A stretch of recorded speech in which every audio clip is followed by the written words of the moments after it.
Hey guys, just to get started, first of all, I ended up with 15 pounds of hamburger, and yes, I've got quite a bit more in the basement, maybe 10 pounds, which I'll use like for hamburger patties and stuff. Anyway, what I do is I pre-cook my hamburger. So I took my 15 pounds out of those packages, kind of crumbled it up, and they're going to go in the oven. At least get it mostly started, because it won't take long to cook them, but I get it cooked probably 3/4 of the way, cool it down, crumble it up, and then I'll put it in the jars, but I'll show you as I get there.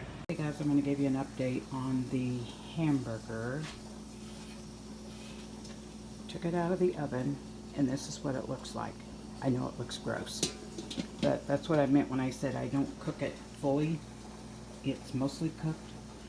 So what I'm going to do is brown it up, and then I will put it in jars. I've got 2 canners going now, so I've got 16 pints of canned beef, and I went ahead and I'm going to make, I think there's 9 jars here of individual size, the little half-pint jars, and I'm also going to do the same thing with some of the hamburger, make some really small ones. Believe it or not, this beef is really good straight from the jar, but I'm going to get on to the hamburger now. Hey guys, it's early the next morning, very early, haven't even had my coffee, but I do want to show you, today's going to be canning hamburger, and I was just checking my seals, and what I do for starters is I tap my jars, and so I was tapping along, and I found one that didn't seal. Can you hear the difference? That's one way I tell. Then you take all the rings off, wash the jars, and check the seal. Pull up on it, and if it won't break, you've got a good seal. On the tattlers, you pick it up, and if that won't break, you have a good seal. Why is it important to take the lids off? It's not the rings that hold your seal, it's from the pressure. There's a rubber gasket inside each one of these. I forgot to show you, I'll try to remember when I do the hamburger. And the pressure canning makes the pressure, and that's the seal. You want to take the rings off for several reasons. One, they won't rust. Those rings rust on there and you just will throw the food away. And they also help prevent I guess I'll call it a false seal, because you don't know. So take the rings off, and then if the lid is loose, when you get ready to use it, you know that you broke your seal and your food is no good. Okay guys, I'm getting started on my hamburger. I've got it all browned up, and what I did, I showed you a little bit of it yesterday. I browned it in a skillet, and then I refrigerated it overnight because I ran out of hours in the day. So I'm putting it in these jars. Got my canning jars all washed up.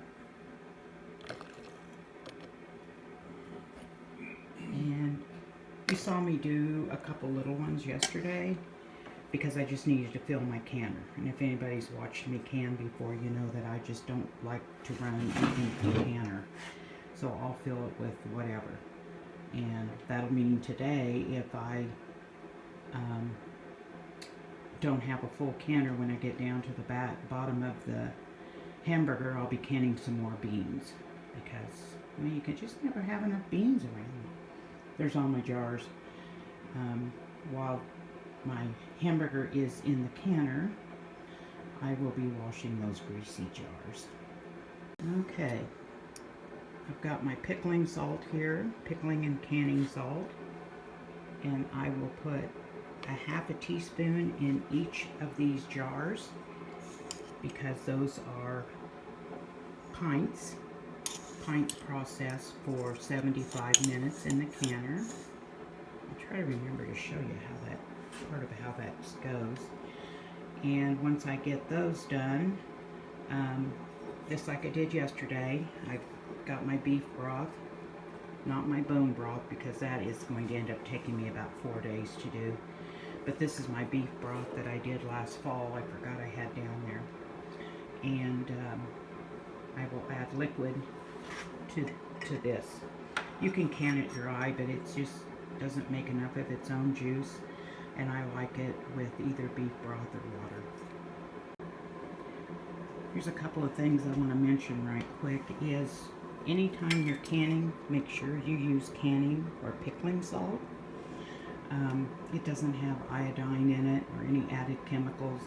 Or that table salt has like an anti-caking ingredient also along with the iodine. So you just want to use plain salt. I know some people use kosher salt, but as you can see, I have a few jars, and I store a lot of my stuff in jars. So, and besides, it's so cheap to get a 5-pound box of salt. I'm still packing away here, and I want to remind you too, make sure you want to debubble. I'll come back and show you that. Okay, I mentioned that you want to debubble. You never want to use anything metal because that could chip your jar, scratch your jar, and cause it to rupture. So this time, you just never know what I'm going to use. But I've got a wooden handle spoon. Make sure I've already put broth in there. I've already got my salt in there. Work that down in there. Then I take another scoop of hamburger. I want my jars full. And by full, you fill them to about I think it's a 1/2 inch from the top. 1/2 inch to 1 inch from the top. Anyway, but I want a lot of meat in my jars. So I'm just packing it in there and getting all the air bubbles out. And as you get air bubbles out, you'll find you make more space. So I'll keep debubbling. Okay, guys. After I got all the meat put in there, I took my paper towel with vinegar and cleaned the rim of the jar off. As I'm doing that, I'm also checking to make sure there's no chips or cracks on the top of the jar. And I just wanted to point that out to you. I found when I was doing that this has some chips in it. You don't want that. That will probably cause your lid not to create a seal. See that little rubber, I called it a gasket. It certainly is no gasket, but there's a little piece of rubber around the edge of these lids, and that's what creates the suction. Now, there is a lot of controversy, and has been for several years out there in the canning world, about how the lids have changed. The companies swear up and down they haven't, but we've all had an awful lot of failed seals that we didn't have before. But anyway, you're going to put these on. You tighten it finger tight on these metal rings. They need to be just a tad loose, because when they're in the pressure canner, the pressure causes the lids to slightly raise and creates a suction inside here, which when you pull it out of the canner, you hear the bell, the lids ting, ting, ting, and that means they're sealing. And these seals, they used to last for years. Now the jars say 15 or 18 months, or the boxes. But as long as they're sealed, they should be good. Stored in a dark, dry place, which is where my pantry is. So anyway, I'm going to get the rings on these and get them in the canner. These are pints, so I will process them for 75 minutes. When I get ready to do all that, hopefully I'll come back and show you. I'll remember, because I'm also working on broth and getting more cans of hamburger ready to go, more jars, and also going to be washing up jars. Okay, I got my jars in my canner. Everybody's canner is different. Mine says to have at least 2 inches of water in the bottom. My jars are all in there. You got to make sure you have a rack at the bottom, because you don't want your jars on the bottom of your canner. This canner has a rubber seal. I've showed you this before, but I'll show you again because some of you know me.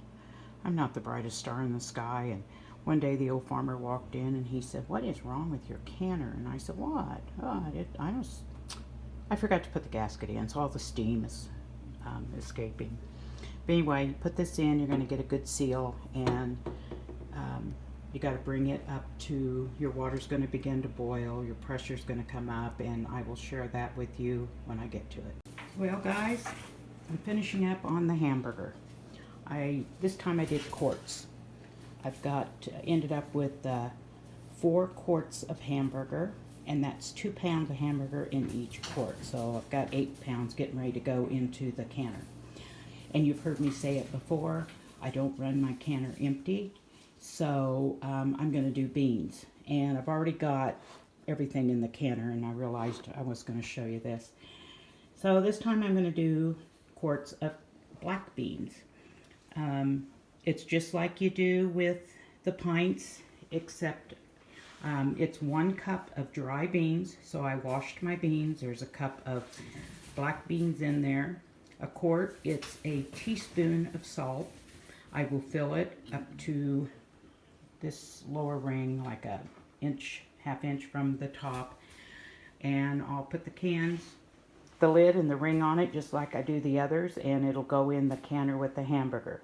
These being quarts, they need to process for 90 minutes, an hour and a half. So I better get going. I'm going to have 2 canners going this morning, and I'll be done with the hamburger. Turned around to get ready to put the lid on my second canner, and I noticed that this has started steaming. Out this vent hole, you need to let it steam for 10 minutes. A steady stream of steam for 10 minutes. Okay guys, my timer's getting ready to go off. This has been venting a steady stream of steam for 10 minutes. And I'm going to put this weight on there. This weight is for 5, 10, or 15 pounds. For my altitude, it's 10 pounds pressure. So I will put that on there, and we're going to wait for it to start to jiggle. Okay guys, can you hear that jiggling? That's what we're listening for. And then I'm going to turn it down to where it only jiggles 3 to 4 times every minute. And once you get the temperature set, then you set it, or the pressure, excuse me, set. You set it for 75 minutes. Now, if you turn it down too low and it quits jiggling, you got to start all over again. So it's pretty important to keep a close eye on this, because 75 minutes is, it's an hour and 15 minutes. So anyway, I'm going to get the heat turned down, and then I'm going to set my timer for 75 minutes. Thought you guys might be interested in seeing, I just opened up that jar of beef that didn't seal. And like a dummy, I didn't get the fat ring. But there's the fat ring. When you see the fat ring around the edge, it's just a little tiny bit. And it's only around the edge. Sometimes you can pull the whole thing out. Other times it doesn't want to do that. But look how tender that meat is. It's just so tender. There's so many things you can do with it. Make a sandwich, barbecue beef. I've made like beef tips and rice, on and on and on. And don't forget, this is natural broth. You can make gravy out of that. So, you can make gravy, serve that up, and have like a roast beef dinner. Potatoes, gravy, a good old Midwestern meal. Okay, this is the last thing on the canned beef. Maybe. But I tell you what, guys, I haven't had breakfast. I think it's 9:30. So I opened up this can. Holy cow. It's delicious right out of the can. And all it is grass-fed beef with a little salt. I told you I prefer it this way than any of the frozen meat. And it lasts so much longer than what you have in the freezer. Okay, I think I'm ready to take the first batch out. What you do is after it's done, in this case, the 75 minutes, Over here, I've got an hour left of 90 minutes. But after it's reached its 75 minutes in the pressure canner, then you shut it off. You let it come back down to pressure on its own. Never, just don't even move it. Don't put cold water on it, wrap it in towels, blah, blah, blah. Just let it come down. And the way I know that it's come down, I hope I heard this right, is usually I'll just kind of tap that. If I don't hear steam hissing, then I slowly lift the cap off. Yep, there was steam. That means it's not ready. So I'll let it set a little bit longer. But now you know that's what I do. I burned myself yesterday and I knew better. So when you remove these lids, it's still very, very hot, and the food inside the jars is boiling. So make sure that you point it away from yourself. Open the lid. These lids lock down until they come back down to 0 pressure. Open the lid and open it away from you, so you don't get steam burns. And like I said, I did it yesterday, and nobody's fault but my own. So I'll be back when I get the first batch taken out. Okay, I just took the lid off, and now I'm going to take these jars out because I wanted to show you.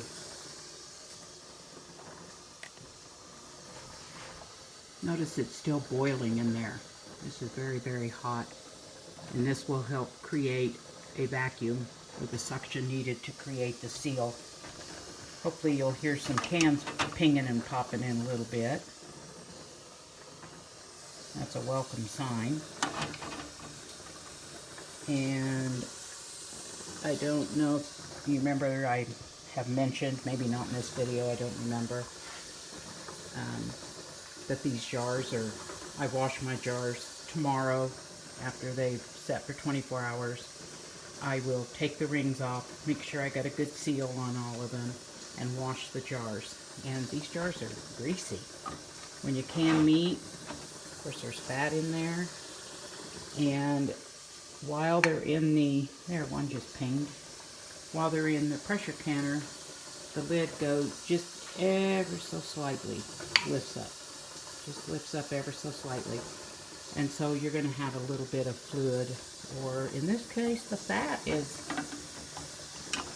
escaping. But since I got most of the fat off this hamburger when I browned it, I shouldn't have too much. Nothing like on that beef. You can see some grease floating in there. Anyway, now I'm going to let these set undisturbed. And what that ended up doing was, now I can take that canner off and put my other pot of the bones and stuff that I'm cooking down and let that simmer all day. The one I didn't put the vegetables in, I'm not sure what I'm going to do with, but we'll follow up on that in the broth video. Okay guys, I'm going to wrap up the hamburger thing. You saw what I did with my the cubed beef this morning, and that's what I'll do tomorrow morning with the hamburger. I ended up with 9 pints, a pound each. 3 of the half pints. So what's that, a half a pound, and 4 quarts of hamburger. And those are 2 pounds each. So just out of curiosity, because I'm ready to put that beef, get that beef labeled and taken, put down the pantry, get it put away. I kind of counted everything up. I ended up with a total of 45 pounds of canned meat between the meat and the hamburger.